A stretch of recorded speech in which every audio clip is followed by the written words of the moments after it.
Oh, What a Beast May Teach Us. A short story by Ryan M. Oliver. Narrated by the author. Chapter 1. The tavern wasn't exactly a 4-star establishment. Hell, 1 star would have been pushing it, to be honest. It would not have passed inspection of those hoity-toity folks down in the lower 48. Unfortunately, that's what you get in the deep woods of Alaska. These buildings just don't stay new for long. However, it was one of 2 in this small town, and it attracted some interesting people.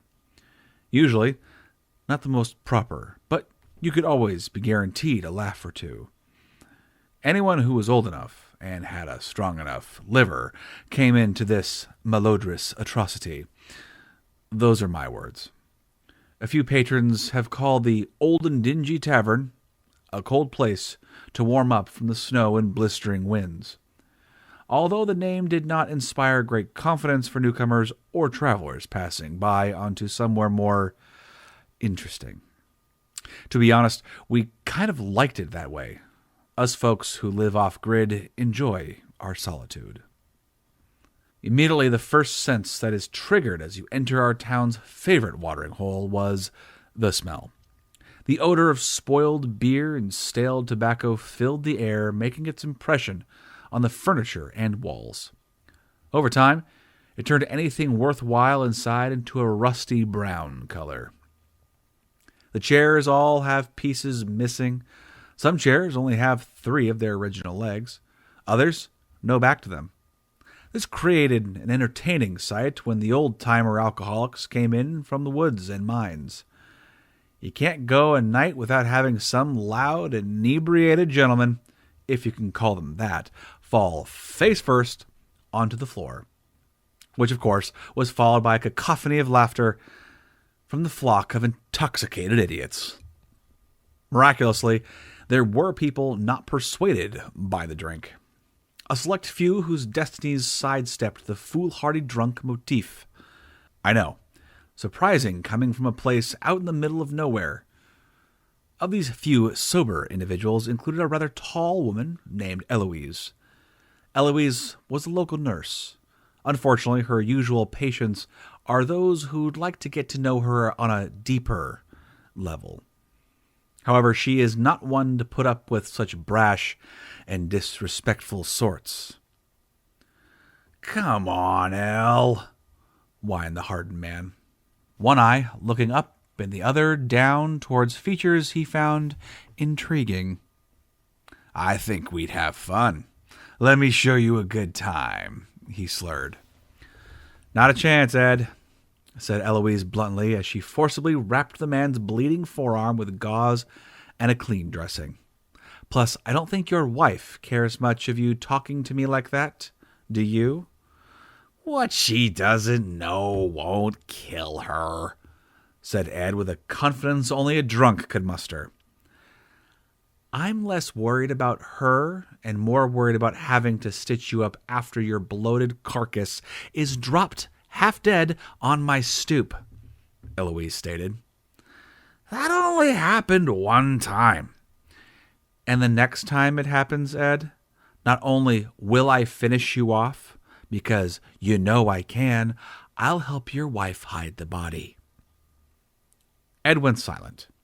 Even in his inebriated state, he understood when Eloise meant business. "Now get out of the tavern while I still have some sense. You interrupted my meal with your blood and irritating nature." As a result of interactions like these, she can be a harsh woman.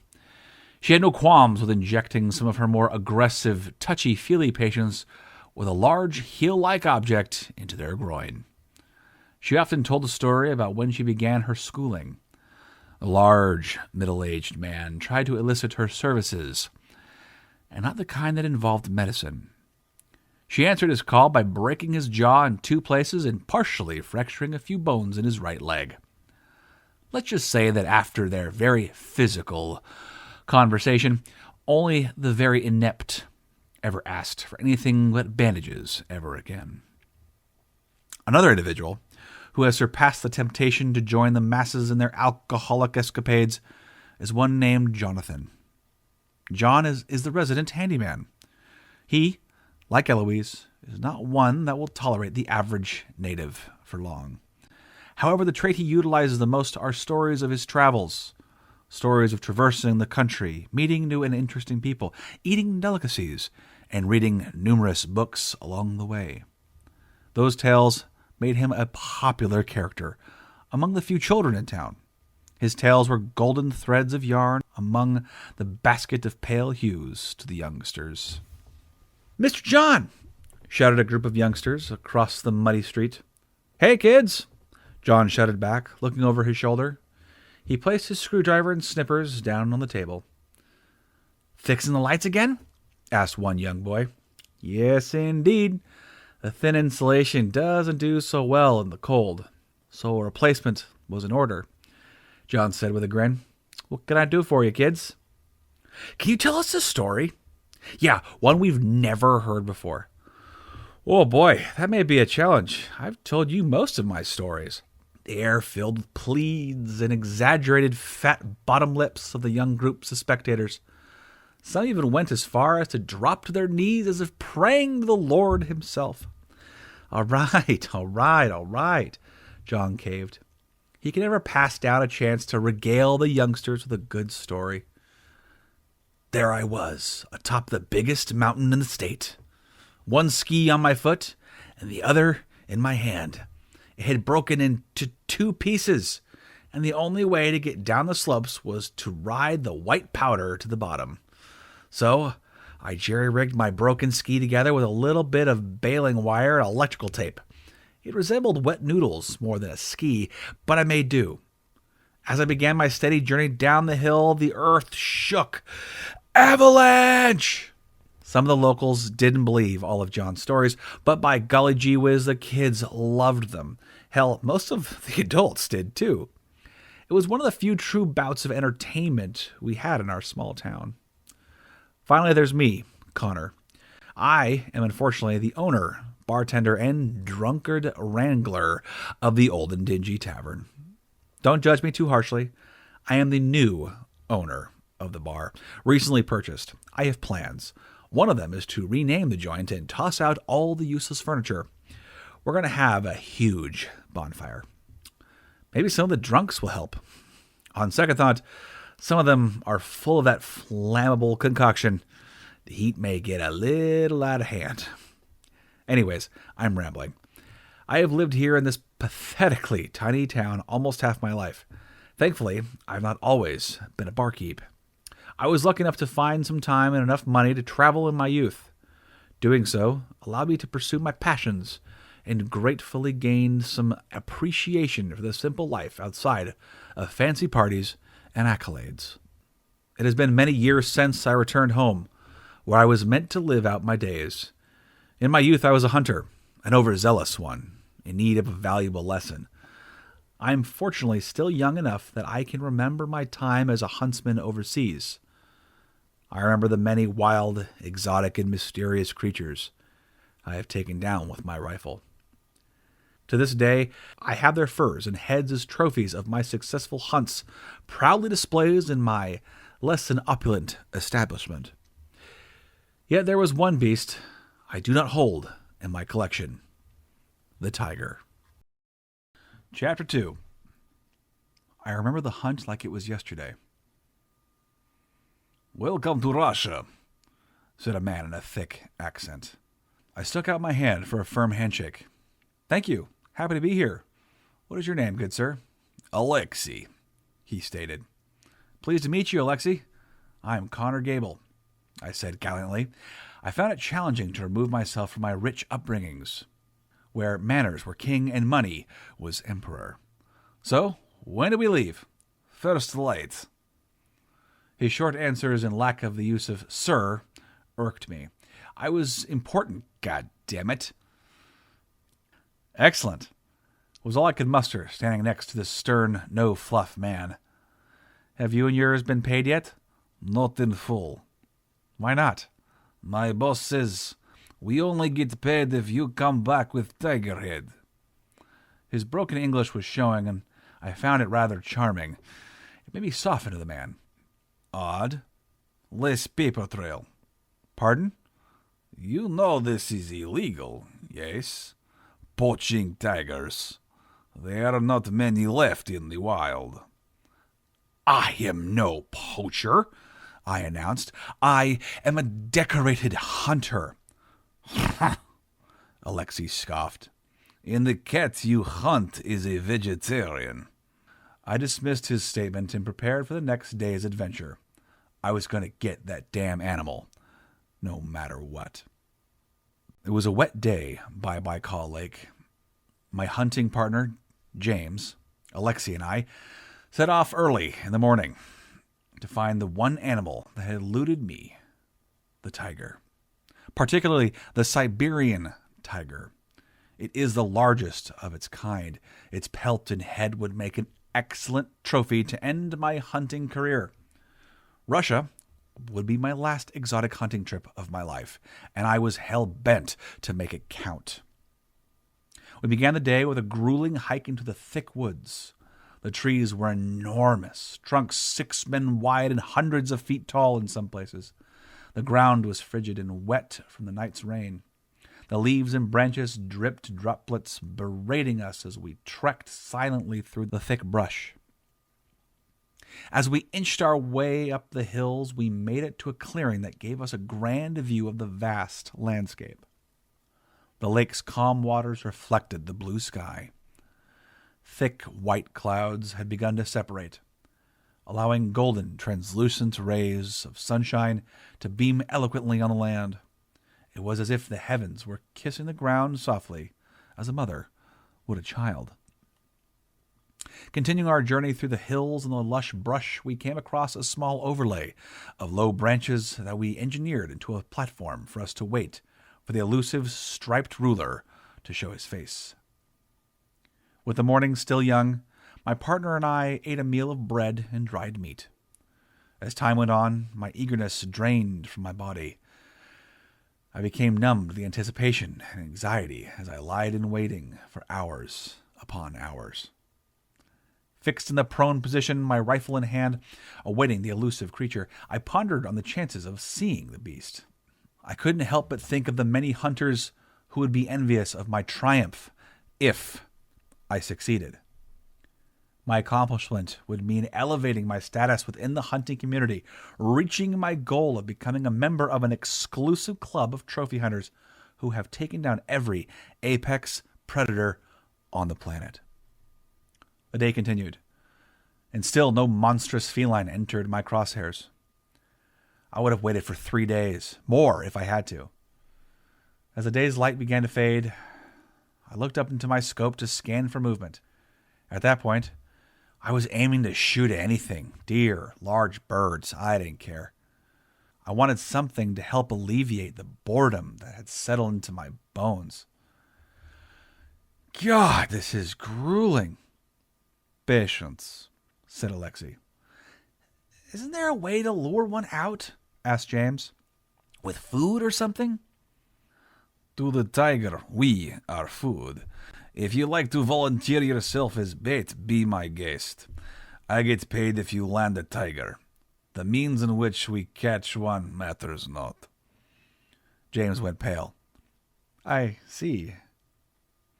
We have trekked all day, and not one shred of evidence that a tiger even exists out in these parts, I said, frustrated. Did you not do your research? Asked Alexei. Of course I did, I retorted, offended by the notion. I always research my prey. I've read countless books on the hunting and mating habits of the Siberian tiger. I would say I'm a damn near scholar on the subject. Yet you still require a guide, stated Alexei. Some expert. I scoffed. Well, these lands are new to us, hence you have been hired and paid very well, if I'm not mistaken. In your studies, have you researched the species' population? Have I researched its population? I repeated in an offended tone. Well, have you? Asked James. I stared at the pair of them, blinking rapidly. I started to ransack my mind, overturning all the information I could remember. Nowhere could I remember anything about population of the Siberian tiger. No, damn it. I have no clue about the numbers. I was focused on its tactics, evading me, not how many there are. Alexei shook his head.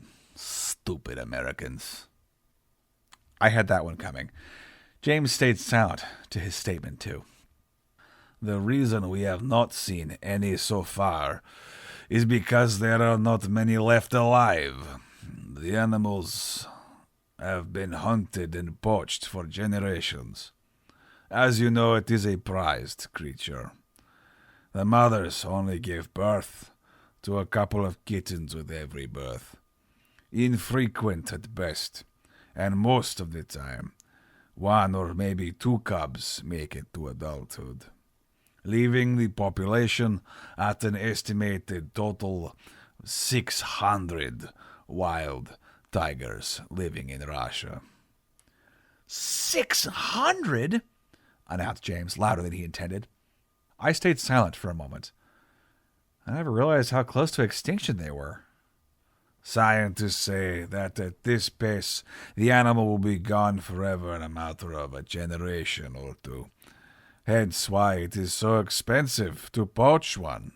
Excuse me, hunt one. If it's so terrible, why do you belong to such an enterprise that allows this to happen? I asked heatedly. My family must eat. This work pays better than most in Russia. So I compromise my principles. I guide rich yuppies with little sense to kill endangered animals, so my kin don't become extinct. I see, was all I could retort. Then for the next several hours, we waited in silence. Chapter 3. Then, as if it were floating atop the dirt, a 700-pound male Siberian tiger emerged from the thicket. He was stunning. His massive body made the trees seem to shrink in his presence. His gargantuan paws were the size of frying pans. His golden orange glowed, accentuated by its stripes, dark as the night itself. His tail, a long, hypnotizing piece of flesh, and fur that seemed to have a mind of its own as it swayed gently with every step the big cat took. His monstrous legs carried him so gently, and his long arching back rhythmically danced as he moved. Finally, the tiger's striking, handsome face made his presence both comforting and frightening simultaneously. The eyes were as large as billiard balls and shined a golden amber that gleamed in the diminishing sunlight. His whiskers were a cloudy white color that seemed to reflect light. The smooth hairs appeared as straight as the finest carpenter's masterpiece, sanded and measured constantly, aiming at the closest level to perfection. I noticed his jowls next. The canines were the length of a grown man's finger and as thick as a shotgun barrel. The white of his teeth was the same stark white clouds at high noon. Just staring at him made me wonder how many lesser creatures' lives had ended at the tips of this illustrious beast's razor-sharp teeth. My partner and I looked at each other, stunned at the form standing in our sights. I quickly shook off my enamored state and immediately pressed the rifle butt against my right shoulder. I gazed through my scope with great intensity. You would have thought I was looking for another sniper during a firefight. An anxious chill slithered down my spine like a frozen serpent. As I focused, I brought the enormous creature in my crosshairs. As I did this, the majestic animal looked up. I had him. I took the safety off, placed my hand on the trigger, and gently rested my finger against it. Right there, I could see his eyes. His great big amber eyes.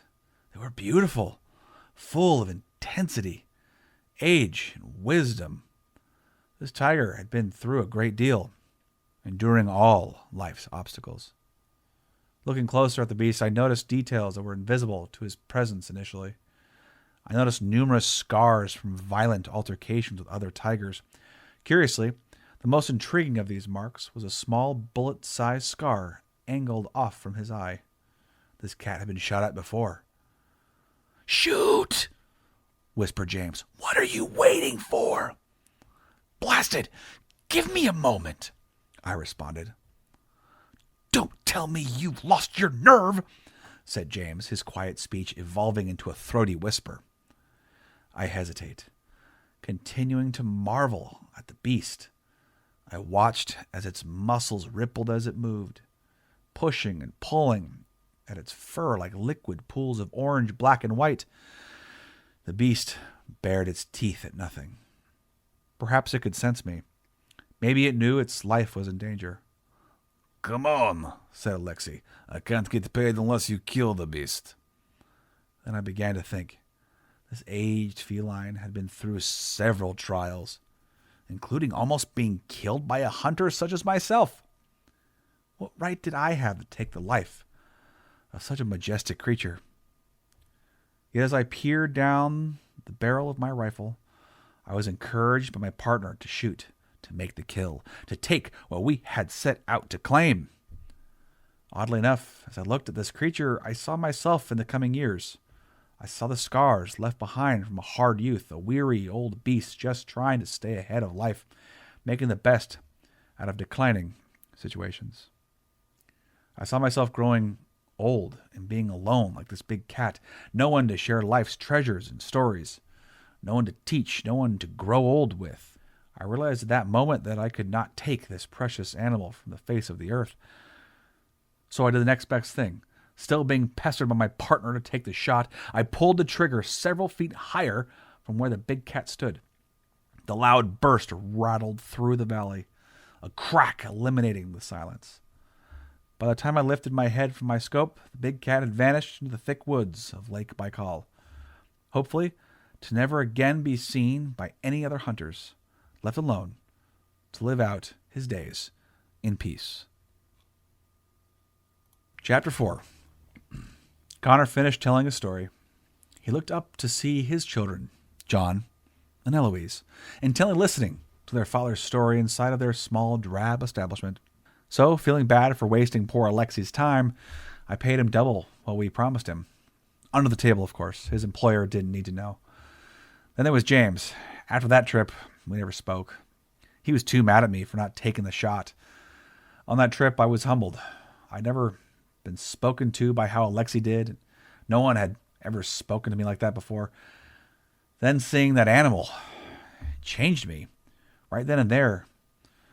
Oh, what a beast may teach us. Connor said, "Life's teachers don't always take the shape you expect them to.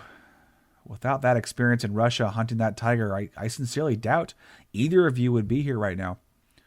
I've never told you this, but right after I returned from my travels, I went home, met your mother, we got married, and a couple years later, you two were born. We had a dream of owning a cozy business out here in the wild." Connor lingered on his dearly departed and his dream for a sad moment.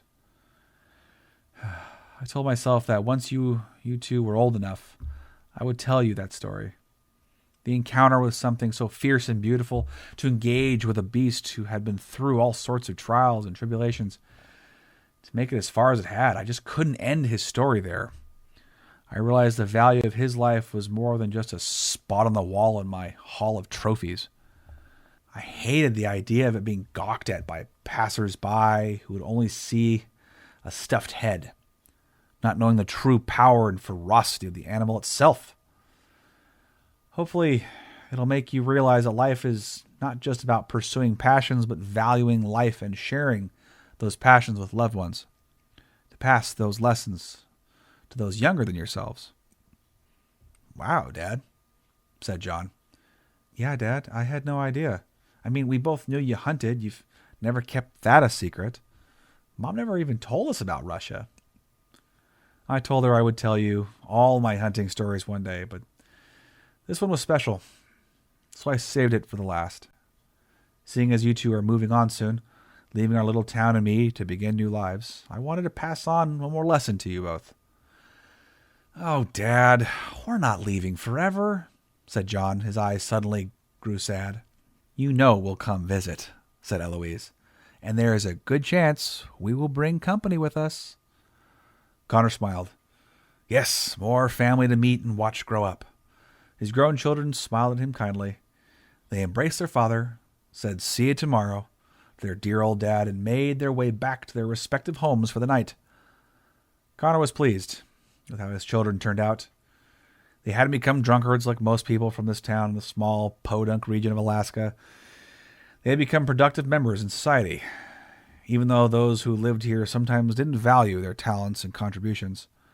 He was most grateful, however, for the opportunity to share his lesson that he learned from my Siberian tiger in the thick brush by a lake called Baikal in the country of Russia so many years ago.